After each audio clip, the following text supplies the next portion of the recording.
The new footage that surfaced online changed everything. It was only a few seconds long, but it tore open a mystery that had been buried under official statements and polished reports. The camera trembled as a crowd of students chanted, sunlight flashing across their faces. In the center stood Charlie Kirk, confident and smiling, unaware that every step was leading toward disaster. His security team looked alert, yet something about their movements felt off, too hesitant, too uncertain. When analysts slowed the footage down, they found pauses that shouldn't exist, gaps in formation, and gestures that looked more like confusion than control. For weeks, people had believed the story was simple. Tight security, one tragic moment, nothing more. But the new footage shattered that illusion. Experts pointed out missed cues, broken lines, and strange delays. It wasn't chaos born from panic. It was chaos waiting to happen. That afternoon had started like any other campus event. Charlie Kirk was doing what he always did, challenging the crowd, debating face-to-face, refusing the distance that most public figures rely on. He wanted no barriers, no armored stage, no sense of separation. His philosophy was connection through openness. But that openness became the very weakness that unraveled everything. Before the event, several consultants had warned his team that the security plan was too soft. They begged for rooftop checks, metal detectors, and trained medics on site. None of it was approved. The message was clear. The event needed to feel natural, not guarded. And so, the plaza filled with thousands of people, shoulder to shoulder, under buildings that nobody was watching. At 12:23 p.m., the noise of debate turned into silence. A single sharp sound cracked through the air. At first, some thought it was feedback from the mic. Then came the screams. In one horrifying instant, Charlie Kirk staggered, hand to his collar, eyes wide with disbelief. Security rushed forward, forming a human wall. They lifted him off the stage and sprinted toward a black SUV parked nearby. There were no medics waiting, no ambulance, no first aid response. Every second bled into the next as the car sped away toward the hospital. Back on campus, chaos took over. Sirens blared. Students ran for cover. Officers shouted for lockdown. Within minutes, investigators swarmed the area, sealing off entrances and scanning rooftops. What they found made things even harder to accept. Footprints, a discarded bag, and a long-range device hidden near an air vent. A suspect's name was released within hours, but the public wasn't convinced. Too many things didn't add up. Online, amateur detectives started dissecting every frame of the leaked footage. One guard adjusted his smart glasses seconds before the chaos began, then again afterward. To some, it was an innocent motion. To others, it was a signal. Theories exploded overnight. Secret coordination, hidden communication, a setup gone wrong. Even small details, like the angle of Charlie's fall or the way the guards carried him, became clues in a digital manhunt for answers. Then came the second wave of suspicion. In the video showing Charlie Kirk being rushed to the SUV, not one member of the security team appeared to have blood on their hands or clothes. If they were helping, one viral comment asked, "Where's the proof?" Medical experts explained that panic moments never look clean, but logic couldn't compete with the hunger for conspiracy. The clip spread everywhere, played in slow motion by millions searching for something the official story had missed. Investigators insisted the case was simple: a single attacker, no accomplices, no conspiracy. Evidence pointed one way, but the unanswered questions kept multiplying. Why had the event been labeled low risk? Why were warnings ignored? Why did crucial footage vanish when the stage was dismantled less than an hour later? Several recordings were declared corrupted, and with them, the chance for clarity disappeared. The truth, it seemed, had been buried under human error and conflicting priorities. Charlie Kirk's security wanted control.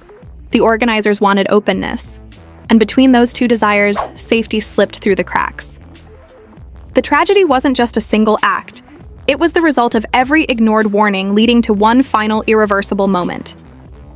Days later, one image began circulating online, the last frame of Charlie Kirk lying on the stage, one hand slightly raised toward the sky.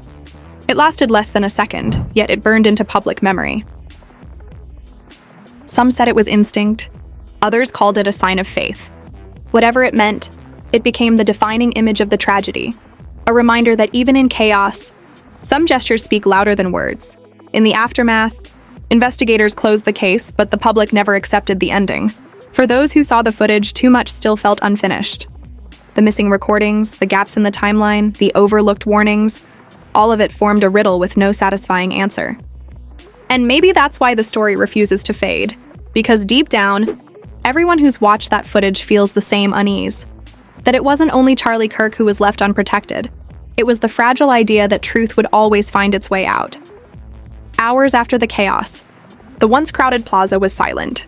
The banners had been torn down, the cameras dismantled, and the scent of panic still clung to the air. Investigators worked through the night, combing rooftops, scanning devices, and collecting shell casings. The image of Charlie Kirk being rushed off stage replayed on every screen in America. Reporters camped outside the hospital, but by the time the sun rose, the news was confirmed. Charlie Kirk was gone. The crowd that had come to debate him was now standing outside holding candles instead of questions. The official report came quickly. Too quickly, some said. One suspect acting alone, motive under investigation. Case nearly solved. But the public wasn't ready to accept the simplicity of that statement. There were still gaps, inconsistencies, and whispers that parts of the video archive had disappeared. Investigators claimed technical errors. Viewers called it manipulation. Every missing frame became a blank space that people filled with their own theories. For weeks, online communities picked apart every sound and motion caught on camera. In one frame, a guard near the stage appeared to press his earpiece twice. In another, someone pointed toward the wrong direction seconds before the shot. None of it proved anything, yet the speculation became unstoppable. The footage of Charlie Kirk's final moments turned into a digital battlefield between those demanding truth and those clinging to the official story. Even people who had never followed him before became obsessed. Students posted eyewitness accounts, some claiming to have seen flashes from different angles. Others said the crowd's reaction didn't match the timing of the audio. One student swore she heard two distinct sounds, one sharp, one muffled, before the screaming began. Experts tried to calm the hysteria, insisting the evidence pointed to one shooter. But the online storm had already taken on a life of its own. Inside the university, administrators scrambled to save their reputation. They released an independent safety review admitting that the event's protection plan had been insufficient and outdated. It confirmed what everyone already knew. There had been no medical unit on site, no rooftop patrols, and only minimal crowd screening. For the families of those present, that confession was too little, too late. One mother described it best. They didn't fail because they didn't know.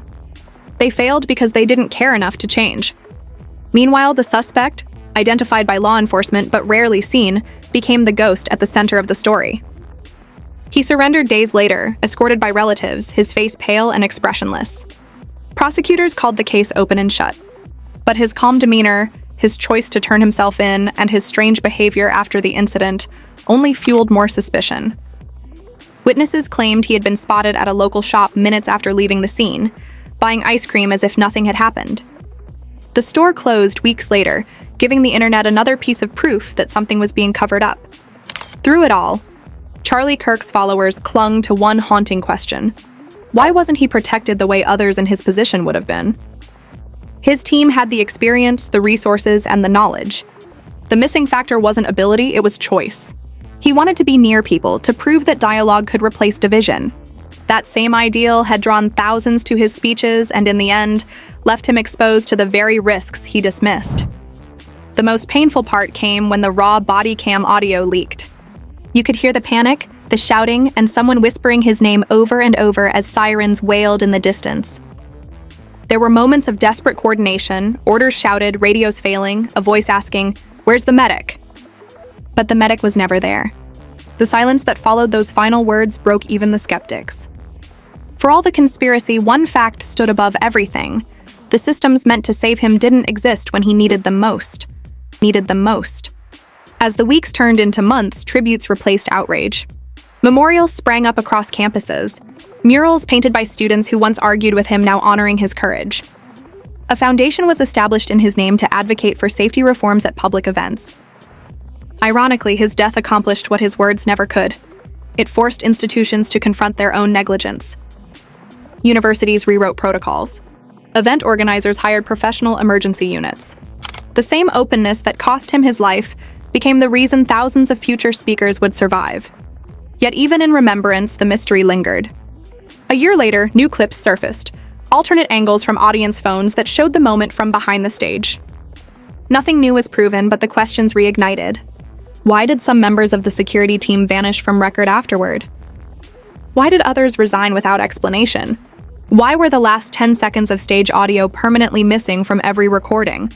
Theories multiplied again, and once more, Charlie Kirk's name dominated the headlines. Over time, the tragedy grew into something larger than one man. It became a symbol of the tension between freedom and fear. Supporters called him a martyr for transparency. Critics said it was proof that idealism without caution is a gamble with fate. But somewhere between those arguments lies the simple truth. Charlie Kirk believed conversation could heal division, and that faith cost him everything. His final public words still echo across social media. If you disagree, come talk to me. That sentence, once meant to invite dialogue, now sounds like a premonition. In an age of distrust, those words turned prophetic. The footage of his last moments, grainy and imperfect, has become more than evidence. It's a mirror reflecting a world where everyone is recording, but no one is truly listening. Every year, on the anniversary of that day, people gather at the same plaza. Some come to honor his message, others to demand answers. The fountain where it happened still runs, its water glinting under the same sun that once illuminated the stage. Visitors say the air feels different there, still heavy, respectful. They place flowers, hold signs, and replay that final image of Charlie Kirk lifting his hand toward the sky. Maybe it was instinct. Maybe it was faith. Maybe it was both. Whatever it meant, that single gesture endures, frozen between tragedy and legacy. It reminds people that truth isn't always found in reports or footage. It often lives in what remains unspoken. The official story may have closed, but the real one still breathes in the questions left behind. Because when a moment this raw burns into public memory, it never truly ends. It only waits for the next person brave enough to ask what everyone else has stopped saying out loud.